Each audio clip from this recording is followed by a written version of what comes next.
इस लेक्चर को स्टार्ट करने से पहले अगर आपने मेरे पहले के वीडियोस नहीं देखे हों इस चैप्टर से रिलेटेड तो आप लोग उसको देख सकते हैं और इसी प्लेलिस्ट में ही मिल जाएंगे आपको वो वीडियोस भी। इस लेक्चर में मैं बात करूँगी, आपसे क्वेश्चन बोलूँगी और मैं उसका वन वर्ड में आंसर देने की कोशिश करूँगी। जहाँ पे मुझे लगेगा कि मुझे इसके आंसर को एक्सप्लेन करने की ज़रूरत है वहाँ मैं उसको एक्सप्लेन कर दूँगी। ठीक है, चलिए स्टार्ट करते हैं। Who gave the idea of a constituent assembly? Firstly, for the formation of the Constitution of India. So, answer for this question: Swaraj Party in 1934. The Swaraj Party, in its conference at Ranchi in May 1934, presented the policy of the Constituent Assembly.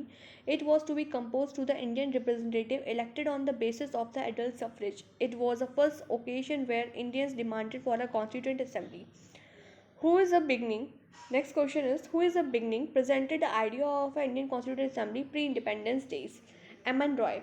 The idea of the Constituent Assembly was put forward for the very first time by the M.N. Roy in the year 1934. The first formal demand of the Constituent Assembly made by the Swaraj Party and the May 1934. The proposal for framing the Constitution of India by elected Constituent Assembly was made by the answer is a Cripps Mission. The proposal for framing the Constitution of India by elected Council Assembly was made by the Cripps Mission. The proposal for framing the Constitution of India after the end of the Second World War by an elected Constituent Assembly was made by the Cripps Mission 1942. Next question, with the reference to the proposal of the Cripps Mission, consider the following statement. The Constituent Assembly would have members nominated by the provincial assemblies as well as the princely states.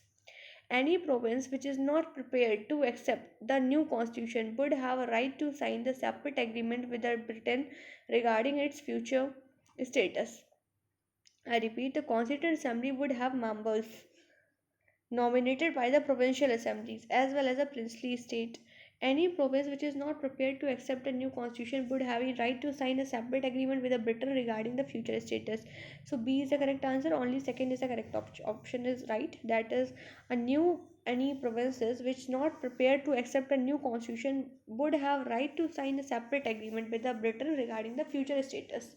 The Cripps mission was sent to the British government by the British government to India in March 1942, which was covering the following proposals. First one is setting up a dominion status. Any province unwilling to join the Indian Dominion could form the separate union and have a separate constitution. A constituent assembly would be formed to frame a new constitution of the country.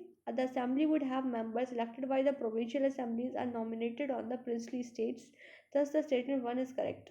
As per the cabinet mission plan in the constituent assembly to decide and allotted a member seat in each provinces, one representative was in ratio to which of the population. I repeat it, as per the cabinet mission plan, the constituent assembly to decide and allocated members seat in which of the provinces one representative was in the ratio to which of the population. The answer is B, that is a 10 lakh. The cabinet mission arrived in India in 1946. The mission proposed a plan for a formation of the constituent assembly to frame a constitution of Indian Union. The representative for a provinces was based on the population, roughly on a one representative over a 10 lakh of the population. Next question, who among of the following persons was not a member of the cabinet mission? The answer is A, that is a William Wood. William Wood is not a member. So take on कौन से members में Lawrence and Cripps Alexander. The members of the cabinet mission were Sir Patrick Lawrence and Stafford Cripps and A.B. Alexander. William Wood was not a member of the cabinet mission. Indian Constitution Assembly was established under the Cabinet Mission 1946. Cabinet Mission 1946. The Cabinet Mission is 1946. Cripps Mission 1942. Indian Independence Act 1947. ठीक है, तो answer for this question is cabinet mission 1946. In the interim government formed in 1946, the vice president of the executive council was the Jawaharlal Nehru. In the interim government formed in the 1946, the vice president of the executive council was the Jawaharlal Nehru. So A is the correct option. On the 24th of August 1946, interim government was announced on the condition that interim government would take a charge latest by the charge on the 2nd of September 1946. Viceroy was the president of the executive council, while Jawaharlal Nehru was designated as the vice president of the executive council. Who of the following was the not a number of an interim national government formed in the August of the 1946? The C is correct option. Dr. S. Radhakrishnan. Dr. S. Radhakrishnan was not a member of the interim national government formed in the 1946. The first Indian the first interim national government was announced on the 24th of August 1946. 24th of August 1946. Thank you. इसके आगे के lectures हम लोग next part में divide करेंगे.